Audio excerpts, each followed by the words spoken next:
لے گئے تثلیث کے فرزند میراث خلیل، کشت بنیاد کلیسا بن گئی خاک حجاز۔ تثلیث کے فرزند میراث خلیل لے گئے تھے، بیت المقدس ان کے کروسیڈرز کے قبضے میں آ گیا تھا 1099 میں، اور رہا تھا 1187 تک، 88 ایئرز۔ لے گئے تثلیث کے فرزند میراث خلیل۔ تو میراث موسوی جو تھی وہ منتقل ہو گئی محمد رسول اللہ صلی اللہ علیہ وسلم اور آپ کی امت کو۔ ان کا قبلہ کینسل، یہ قبلہ آ گیا، تو سب سے زیادہ دکھ تو انہیں تھا۔ اب جو وہاں سے کاؤنٹر ریولوشنری موومنٹ آئی ہے وہ عبداللہ ابن سبا یہودی۔ بعض لوگ آج یہ بھی کہہ دیتے ہیں کہ یہ تو ایک ایسی ہی افسانوی شخصیت ہے، کوئی اس کا وجود ہی نہیں تھا۔ بڑی زیادتی کرتے ہیں، خاص طور پر ہمارے بعض اہل تشیع یہ کہتے ہیں، حالانکہ ان کی کتابوں کے اندر درج ہے کہ حضرت علی نے عبداللہ ابن سبا اس کے 40 ساتھیوں کو آگ میں زندہ جلوایا۔ رجال کشی کے اندر دیکھ لیجیے، لکھا ہوا موجود ہے۔ لیکن چونکہ کچھ لوگوں نے شیعیت کے لیے لفظ سبائیت استعمال کرنا شروع کر دیا، اس لیے وہ ڈیفنس میں کہتے نہیں سبا تو یہ تو افسانوی شخصیت ہے، سبا کوئی تھا ہی نہیں عبداللہ ابن سبا۔ نہیں، عبداللہ ابن سبا ایک شخص تھا یہودی، وہ اسلام کا لبادہ اوڑھ کر آ گیا دارالاسلام میں، حضرت عثمان رضی اللہ تعالیٰ عنہ کا عہد۔ اور ایک مغالطہ میں چاہتا ہوں کہ ان دی فرسٹ انسٹنس دفع کر دوں۔ عام طور پر اتنی غلط طریقے سے تاریخ بیان ہوئی ہے کہ حضرت عثمان کے عہد خلافت کو سمجھتے ہیں پورا کا پورا عہد خلافت غالباً فتنوں ہی کے اندر تھا اور اختلافات ہی تھے اور خانہ جنگ۔ معاذ اللہ، ایسا نہیں تھا۔ طویل ترین دور جو ہے دور خلافت حضرت عثمان کا ہے، 12 سال۔ حضرت ابوبکر کے 2.5 سال، حضرت عمر کے 10 سال، دونوں کو جمع کریں گے تو عثمان کا، اور اس میں 10 سال بالکل اسی شان کے ہیں جو حضرت عمر کے خلافت کے شان ہیں، کوئی اختلاف نہیں۔ اور فتوحات کا دائرہ بڑھتا چلا جا رہا ہے، تھمتا نہ تھا کس چیز سے سیل رواں ہمارا۔ اس کے آخری ایام میں یہ شخص آیا اور اس نے ایک تو یہ کیا کہ پرانی جو قبائلی عصبیت تھی اس کو زندہ کیا۔ خلافت تو بنو ہاشم کا حق ہے، محمد ہاشمی تھے صلی اللہ علیہ وسلم۔ ہاؤ کم یہ ایک بنو امیہ کا شخص کیسے بیٹھا ہے؟ دیکھیے اس شخص نے کتنا انتظار کیا۔ حضرت ابوبکر بنو امیہ میں سے نہیں تھے، لہذا یہ فتنہ اس کے خلاف نہیں ہو سکتا تھا، کیونکہ چشمک جو تھی وہ بنو امیہ اور بنو ہاشم کی تھی، بڑی پرانی تھی۔ یہ بڑے برابر کے یہ دو کلینز جو تھے مد مقابل تھے ایک دوسرے کے، باقی چھوٹے قبیلے تھے، بنو تیم ہیں، بنو عدی ہیں، لیکن مقابلہ تھا بنو امیہ اور بنو ہاشم کا۔ حضرت ابوبکر بنو تیم میں سے، حضرت عمر بنو عدی میں سے، بنو امیہ میں سے حضرت عثمان۔ اب اس کو موقع ملا، اب آیا یہ اموی، یہ بن گیا۔ یہ سب غاصب ہیں، ابوبکر بھی، عمر بھی، عثمان بھی۔ خلافت پہلے دن سے علی کی ہے اور اس کو ملنی چاہیے۔ اس سے آگے بڑھ کر، اور علی تو خدا ہے، انکارنیٹ، گاڈ انکارنیٹ، یہ اس کا عقیدہ جس نے پھیلایا۔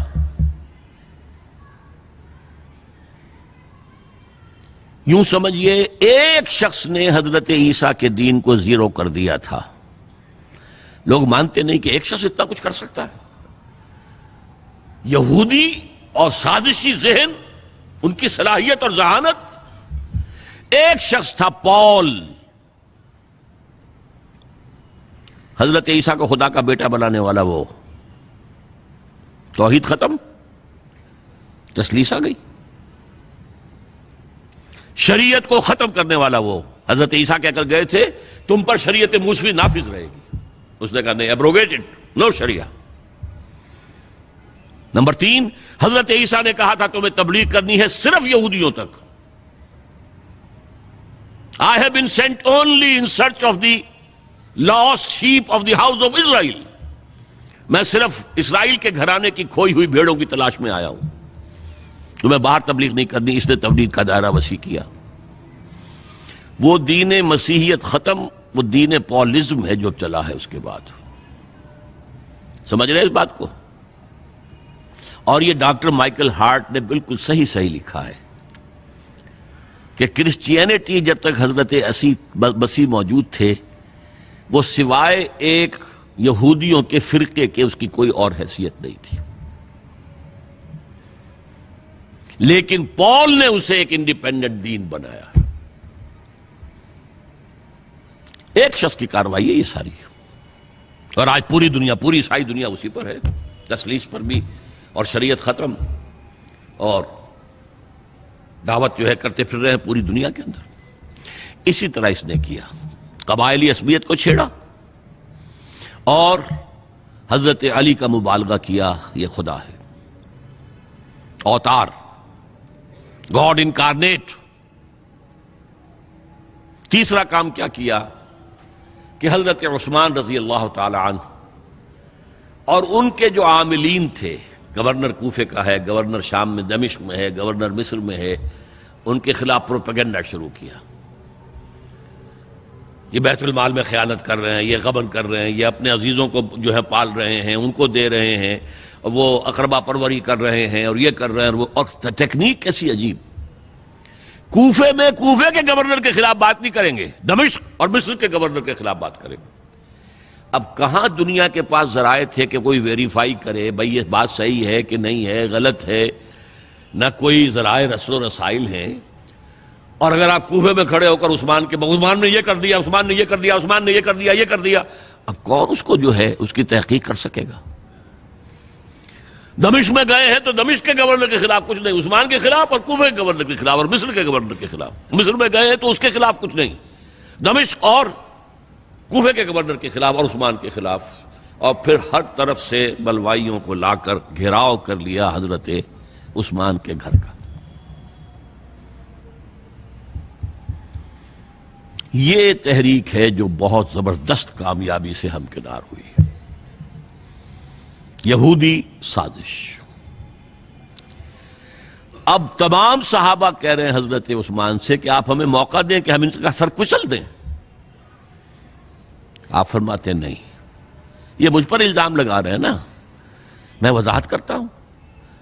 اپنے گھر کی چھت کے اوپر کھڑے ہو کر آپ نے کہا دیکھو یہ میں نے نہیں کیا، یہ میں نے نہیں کیا، میرے یہ احسانات بھول گئے ہو۔ حضرت علی نے مسجد نبوی میں کھڑے ہو کر جتنے الزامات لگائے تھے ان سب کی طرف سے برات کا معاملہ کیا کہ جھوٹ کہہ رہے ہو تم، عثمان پر کوئی غلطی جو ہے، کوئی خیانت ثابت نہیں۔ لیکن جنگ کی اجازت حضرت عثمان نہیں دے رہے۔ یہ میرے خون کے پیاسے ہیں نا، جب تک قتل نہیں کر لیتے جرم کہاں ہے؟ جب قتل کر لیں گے تم قصاص دے لینا، لیکن میں کسی کلمہ گو کی جان نہیں لینا چاہتا، صرف اپنی جان کے تحفظ میں۔ یہ ہے عزیمت کا پہاڑ۔ لوگ کہتے ہیں کمزور تھے، جان بچانے کے لیے تو آدمی پتہ نہیں کیا کچھ کر بیٹھتا ہے، اور طاقت ہو تو طاقت کو کیسے استعمال کرے گا۔ حضرت امیر معاویہ کی طرف سے پیغام پر پیغام آ رہے ہیں کہ اب ہمیں اجازت دیں میں فوجیں بھیجوں اور ان کا قلع کما کر دیا جائے۔ حضرت عمرو بن العاص کا پیغام آ رہا ہے مصر سے، آپ ہمیں اجازت دیں۔ طلحہ، زبیر، علی اجازت مانگ رہے ہیں مدینے کے اندر، آپ اجازت دیں کہ ہم جنگ کریں ان سے۔ نہیں۔ آخر کار حضرت علی نے دونوں بیٹوں کو، حضرات حسنین، حضرت حسن، حضرت حسین، دروازے پر کھڑا کر دیا۔ پہرے دار حضرت عثمان کے، حضرت حسن، حضرت حسین کہ کوئی گھر میں داخل نہ ہونے پائے۔ پچھواڑے سے آئے ہیں اور شہید کیا ہے۔ میرے نزدیک تاریخ کی مظلوم ترین شہادت بمانی مقتول فی سبیل اللہ وہ حضرت عثمان ہے۔ بلکہ میں جرات کر رہا ہوں ذرا، آپ کو معلوم ہے علامہ اقبال سے مجھے کتنا تعلق قلبی ہے۔ میں نے ان کے ایک شعر میں ترمیم کی ہے،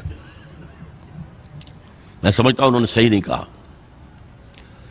غریب و سادہ اور رنگی ہے داستان حرم، نہایت اس کی حسین، ابتدا ہے اسماعیل۔ حضرت اسماعیل کو اللہ تعالیٰ کے حکم سے حضرت ابراہیم ذبح کر رہے تھے نا، اور حضرت حسین ذبح کر دیے گئے، تو گویا کہ ابتدا جس کی ہوئی تھی حضرت اسماعیل سے، اس کی انتہا حسین پر ہوئی۔ میں کہتا ہوں بالکل غلط. ان کو ذبح کر رہا تھا خلیل اللہ، اور ان کو قتل کر رہے یزیدی اور زیادی اور کوفی. کوئی تقابل ہے؟ وہ قتل نہیں ہوئے، یہ قتل ہو گئے. انہوں نے پیشانی خود رکھ دی.